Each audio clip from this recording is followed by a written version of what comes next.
नमस्कार friends, Vijay ji academy पर आप लोगों का स्वागत है। दोस्तों, मैं आप लोगों को इंडियन पॉलिटी भारतीय संविधान के प्रीवियस एग्जाम की क्वेश्चंस की सीरीज चला रहा हूं। फ्रेंड्स, इसी क्रम में ये मेरा पार्ट 19 है। इसके पहले मैंने पार्ट 18 अपलोड कर दिए हैं। अगर आपने नहीं देखे तो जाके देख सकते हो। फ्रेंड्स, ये ऐसे क्वेश्चंस हैं जो प्रीवियस एग्जाम में पूछे गए हैं और साथ में इनका डिटेल भी दिया हुआ है। तो देरी ना करते हुए शुरू करते हैं। मेरा पहला क्वेश्चन दिया है कि लोकपाल का विचार लिया गया है। कहाँ से लिया गया दोस्तों? ये लिया गया है स्कैंडिनेवियाई देशों से लिया गया है लोकपाल का विचार। इसका डिटेल भी देखते हैं। दोस्तों, लोकपाल या ओम्बुड्समैन का विचार स्कैंडिनेवियाई देशों से लिया गया है। ओम्बुड्समैन तात्पर्य कार्यपालिका एवं विधायिका से स्वतंत्र ऐसी संस्था है जो पर्यवेक्षक एजेंसी के रूप में नागरिकों के अधिकारों एवं हितों के संरक्षण हेतु कार्य करती है। आधुनिक काल में सर्वप्रथम ओम्बुड्समैन संस्था का गठन 1809 में कहाँ किया गया था? स्वीडन में किया गया था।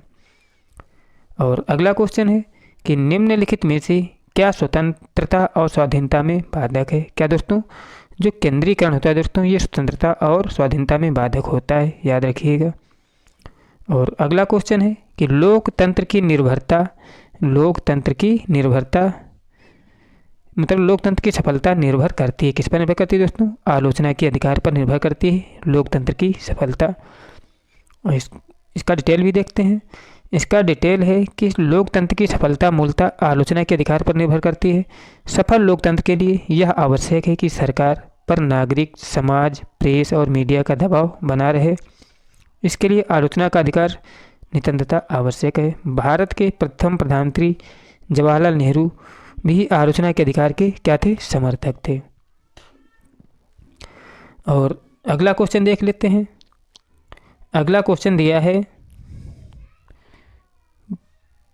कि निम्न में से किस भाषा को केंद्रीय सरकार द्वारा श्रेण्य भाषा का दर्जा दिया गया है? किसको दोस्तों दिया गया श्रेण्य भाषा का दर्जा? ये दिया गया है तमिल भाषा को। इसका डिटेल भी देखते हैं। वर्तमान में संस्कृत, तमिल, तेलुगु एवं कन्नड़ भाषाओं को केंद्रीय सरकार द्वारा श्रेण्य भाषा का दर्जा प्राप्त है। किसको दोस्तों? संस्कृत, तमिल, तेलुगु, कन्नड़ आदि और जो भाषाएं हैं इनको केंद्रीय सरकार द्वारा श्रेण्य भाषा मतलब क्लासिकल का दर्जा प्राप्त है। बहुत अच्छा क्वेश्चन है दोस्तों। अगला क्वेश्चन है कि शक्ति के विकेंद्रीकरण को गांधी जी के समर्थन का क्या कारण था? क्या कारण था दोस्तों शक्ति के विकेंद्रीकरण का? इसका कारण था कि विकेंद्रीकरण लोकतंत्र में लोगों को अधिक भागीदारी सुनिश्चित करता है। और इसका डिटेल भी देख लेते हैं दोस्तों। इसका डिटेल दिया है कि गांधी जी द्वारा शक्ति के विकेंद्रीकरण की वकालत की गई क्योंकि विकेंद्रीकरण लोकतंत्र में लोगों की अधिक भागीदारी सुनिश्चित करता है। गांधी जी ने इसीलिए ग्राम समाज की बात की थी। और अगला क्वेश्चन है कि लोगों की सहमति का अर्थ क्या होता है? क्या होता है दोस्तों? अधिकांश लोगों की सहमति होती है। लोगों की सहमति। इसका डिटेल भी देखते हैं। डिटेल है लोगों की सहमति का अर्थ है अधिकांश लोगों की सहमति। और अगला क्वेश्चन है कि सर्वोच्च संप्रभुता किसका अनिवार्य लक्षण है? किसका अनिवार्य लक्षण है दोस्तों? ये राज्य का होता है सर्वोच्च संप्रभुता अनिवार्य लक्षण। और अगला क्वेश्चन है कि प्रजातीय भेदभाव किसका उल्लंघन है? किसका उल्लंघन है दोस्तों? ये सामाजिक समानता एवं सामाजिक न्याय के सिद्धांत का उल्लंघन है प्रजातीय भेदभाव। और इसका डिटेल भी देखते हैं। और अगला क्वेश्चन दिया है कि एकात्मक संरचना और आध्यात्मक शासन प्रणाली रूप वाले देश का एक उदाहरण है। कौन सा दोस्तों? फ्रांस है। एकात्मक संरचना और आध्यात्मक शासन प्रणाली वाला देश कौन है दोस्तों? फ्रांस है। इसका डिटेल देखते हैं। इसका डिटेल है एकात्मक और आध्यात्मक शासन प्रणाली का सम्मिलित रूप फ्रांस के संविधान में दिखाई देता है। फ्रांस में संसदात्मक एवं आध्यात्मक व्यवस्था का समन्वय है। और अगला क्वेश्चन है कि निम्नलिखित में से किसका सिद्धांत है कि व्यक्ति चाहे बदल जाए पर नियम नहीं बदलने चाहिए? किसका दोस्तों? ये संवैधानिक सरकार का है कि मतलब कि व्यक्ति चाहे बदल जाए पर नियम नहीं बदलने चाहिए। इसका डिटेल देखते हैं कि संवैधानिक सरकार के अंतर्गत सभी सरकारों का निर्माण संवैधानिक नियमों के आधार पर किया जाता है। इसलिए कहा जाता है कि व्यक्ति बदल जाए पर नियम नहीं बदलने चाहिए। अगला क्वेश्चन है कि प्रत्येक को उसकी क्षमता के अनुसार के स्थान पर प्रत्येक को उसकी आवश्यकताओं के अनुसार यह सिद्धांत निम्नलिखित में से किसका है? क्या दोस्तों? क्षमता के अनुसार के स्थान पर प्रत्येक उसकी आवश्यकताओं के अनुसार यह सिद्धांत निम्नलिखित में किसका है? किसका है दोस्तों ये सिद्धांत? ये सिद्धांत है दोस्तों किसका है? साम्यवाद का है। इसका डिटेल भी देखते हैं कि कार्ल मार्क्स द्वारा समाजवादी क्रांति की बात कही गई। मार्क्स ने कहा कि समाजवादी क्रांति के बाद साम्यवादी व्यवस्था का उदय होगा, जिसमें नारा दिया गया प्रत्येक को उसकी क्षमता के अनुसार के स्थान पर प्रत्येक को उसकी आवश्यकताओं के अनुसार होगा। और अगला क्वेश्चन है कि लोकतंत्र के उदार सिद्धांत के निम्नलिखित में से दो बुनियादी सिद्धांत कौन से हैं जिन पर जॉन लॉक ने जोर दिया था? कौन से दोस्तों? यह है नंबर 1 सार्वभौमिक वयस्क मताधिकार और संपत्ति का अधिकार। ये दो ऐसे विषय थे जिन पर जॉन लॉक ने जोर दिया था। और अगला क्वेश्चन है कि सार्वजनिक पद का अधिकार है। सार्वजनिक पद का अधिकार है कौन सा दोस्तों? है राजनीतिक अधिकार जो है सार्वजनिक पद का अधिकार है। और अगला क्वेश्चन है कि न्याय के आर्थिक आयाम पर निम्नलिखित में से किनके द्वारा जोर दिया गया है? किनके द्वारा जोर दिया गया दोस्तों? ये दिया गया है समाजवादियों द्वारा। और अगला क्वेश्चन है कि निम्नलिखित में से वह देश कौन सा है जिसमें संवैधानिक विधि तथा सामान्य विधि में कोई अंतर नहीं है? किसका दोस्तों? यूके का है, जिसमें संवैधानिक विधि तथा सामान्य विधि में कोई अंतर नहीं है, यूनाइटेड किंगडम में। इसका डिटेल देखते हैं। क्योंकि दोस्तों यूके का संविधान एक अलिखित संविधान है, वहाँ प्रचलित रीति रिवाज, परंपराएं, न्यायिक व्यवस्थाएं आदि ही संविधान के स्रोत हैं, इसलिए वह संवैधानिक विधि व सामान्य विधि में अंतर नहीं है। और अगला क्वेश्चन है कि बृहत्तर भारत निम्नलिखित में से किसका द्योतक है? किसका दोस्तों? ये सांस्कृतिक एकता का द्योतक है, बृहत्तर भारत। इसका डिटेल देखते हैं।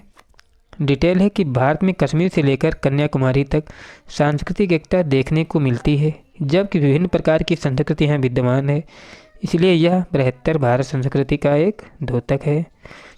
और अगला क्वेश्चन है कि राजा की निरपेक्ष सत्ता का समर्थन निम्नलिखित में से किसके द्वारा किया गया? किसके द्वारा किया गया दोस्तों? थॉमस हॉब्स के द्वारा किया गया है। राजा की निरपेक्ष सत्ता का समर्थन थॉमस हॉब्स के द्वारा किया गया है। इसका डिटेल देखते हैं। थॉमस हॉब्स 1691 में प्रकाशित अपनी पुस्तक लेवियाथन में राजा को निरपेक्ष प्रभुसत्ता का समर्थन किया है। और अगला क्वेश्चन है कि किस देश में वित्त विधेयक विधानमंडल के ऊपरी सदन में पेश किया जाता है? किसमें दोस्तों? जो जर्मनी है, यहाँ पर दोस्तों जो वित्त विधेयक होता है विधानमंडल के ऊपरी सदन में पेश किया जाता है। और अगला क्वेश्चन है कि निम्नलिखित में से बहु कार्यपालक का उदाहरण है क्या दोस्तों? जो स्विट्जरलैंड है दोस्तों, ये बहु कार्यपालक का उदाहरण है। और अगला क्वेश्चन है कि बांडुंग सम्मेलन किसके इतिहास में एक प्रमुख झील का पत्थर था? प्रमुख झील नहीं दोस्तों, मील का पत्थर था। बांडुंग सम्मेलन क्या है दोस्तों? इसके विकल्प देखते हैं। इसके जो दोस्तों यहाँ पे दिया था, इसका डिटेल से उत्तर पता चल जाएगा। बांडुंग सम्मेलन 1955 में इंडोनेशिया में आयोजित किया गया था। इस सम्मेलन में एशिया और अफ्रीकी देशों के नेताओं ने जो सिद्धांत स्वीकार किए, उसे गुटनिरपेक्ष आंदोलन को प्रारंभ करने में बहुत सहायता मिली थी। बांडुंग सम्मेलन ने क्या दोस्तों? गुटनिरपेक्ष आंदोलन की उत्पत्ति का संभव बनाया था। इसका उत्तर क्या होगा दोस्तों? गुटनिरपेक्ष आंदोलन। और अगला क्वेश्चन है कि 3 प्रमुख राजनेता कौन थे जिन्होंने गुटनिरपेक्ष आंदोलन को प्रारंभ किया था? कौन थे दोस्तों? जवाहरलाल नेहरू, गमाल अब्दुल नासिर और मार्शल टीटो थे जिन्होंने गुट निरपेक्ष आंदोलन को आरंभ किया था। इसका डिटेल देखते हैं। इसका डिटेल है कि गुट निरपेक्ष आंदोलन को आरंभ करने में भारत के प्रधानमंत्री जवाहरलाल नेहरू, मिस्र के राष्ट्रपति गमाल अब्दुल नासिर तथा यूगोस्लोवाकिया के राष्ट्रपति मार्शल टीटो का प्रमुख योगदान था। तीनों नेताओं के प्रयास से ही 1961 में बेलग्रेड में गुट निरपेक्ष देशों का पहला शिखर सम्मेलन आयोजित किया गया था।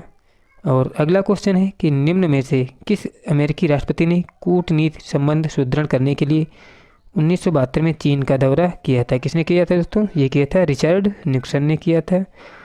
इसका डिटेल देखते हैं। रिचर्ड निक्सन वर्ष 1969 से 1974 तक की अवधि में संयुक्त राज्य अमेरिका के राष्ट्रपति थे। निक्सन ने 1972 में कूटनीति संबंध सुदृढ़ करने के लिए चीन का दौरा किया था। अगला क्वेश्चन है कि निम्न में से 3 जोड़े गलत हैं, सही जोड़े को चुनिए। लिखित संविधान किसका दोस्तों? गलत है, इंग्लैंड का नहीं है। एकात्मक राज्य, ये भी अमेरिका में नहीं है। संयुक्त राष्ट्र महासभा निषेधाधिकार, ये भी नहीं है। मतलब सार्क द्विपक्षीय मुद्दे नहीं है दोस्तों, ये सही है।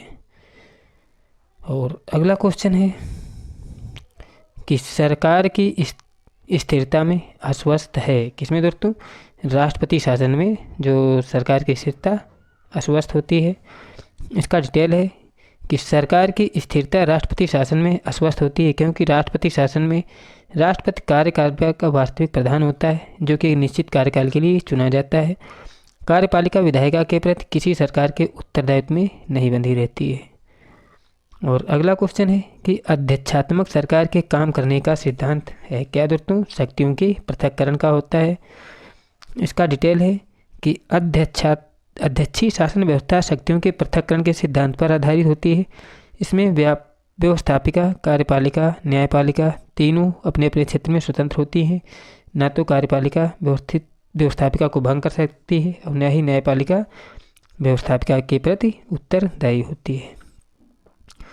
अगला क्वेश्चन है कि संसदीय प्रणाली वाली सरकार को अन्य किस नाम से जाना जाता है? किस नाम से जाना जाता है? उत्तरदायी सरकार के नाम से जाना जाता है संसदीय प्रणाली वाली सरकार को। और इसका डिटेल भी देखते हैं।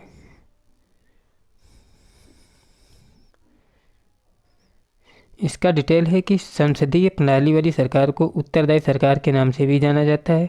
संसदीय प्रणाली में कार्यपालिका विधायिका के प्रति उत्तरदायी रहती है तथा उसका विश्वास खो देने पर कायम नहीं रहती है। इसी प्रकार विधायिका के सदस्य जनमत के प्रति उत्तरदायित्व धारण करते हैं। यदि जनमत का विश्वास खो देते हैं तो दोबारा निर्वाचित नहीं हो पाते हैं। और अगला क्वेश्चन है कि फेबियनवाद का घनिष्ठ संबंध किससे होता है दोस्तों? ये होता है प्रजातांत्रिक समाजवाद से होता है फेबियन का घनिष्ठ संबंध। और इसका डिटेल भी देखते हैं। डिटेल भी दोस्तों, फेबियनवाद का जन्म इंग्लैंड में हुआ। यह विचारधारा समाजवाद की स्थापना प्रजातांत्रिक तरीकों से करने पर बल देती है तथा समाजवाद की स्थापना के लिए किसी क्रांतिकारी दृष्टिकोण का समर्थन नहीं करती है। यह एक मध्यम वर्गीय विचारधारा थी। इसका उद्देश्य मध्यम वर्ग के मन से समाजवाद के प्रति संशय को दूर करना था। और अगला क्वेश्चन है कि संयुक्त राष्ट्र संघ के महासचिव की नियुक्ति डैश द्वारा की जाती है। किसके द्वारा की जाती है दोस्तों? ये महासभा के द्वारा की जाती है। इसका डिटेल भी देखते हैं। डिटेल है कि संयुक्त राष्ट्र संघ के महासचिव की नियुक्ति महासभा द्वारा सुरक्षा परिषद की सिफारिश पर की जाती है। महासचिव कार्यभार ग्रहण करने से 5 वर्ष तक अपने पद पर बने रहते हैं। और अगला क्वेश्चन है कि प्रक्रियात्मक मामलों पर सुरक्षा परिषद के निर्णय डैश सदस्यों के सकारात्मक मतों द्वारा लिए जाएंगे। इसके दोस्तों 10 सदस्यों के सकारात्मक मतों द्वारा लिए जाएंगे। और इसका डिटेल देखते हैं। डिटेल है दोस्तों, प्रक्रियात्मक मामलों पर सुरक्षा परिषद के निर्णय 10 सदस्यों के सकारात्मक मतों द्वारा लिए जाते हैं। फ्रेंड्स, मेरे द्वारा कराए गए क्वेश्चंस यदि आपको अच्छे लगे हों तो प्लीज़ चैनल को सब्सक्राइब कर लें। वीडियो अच्छा लगा हो तो लाइक भी करें। मिलते हैं नेक्स्ट वीडियो में। जय हिंद, जय भारत।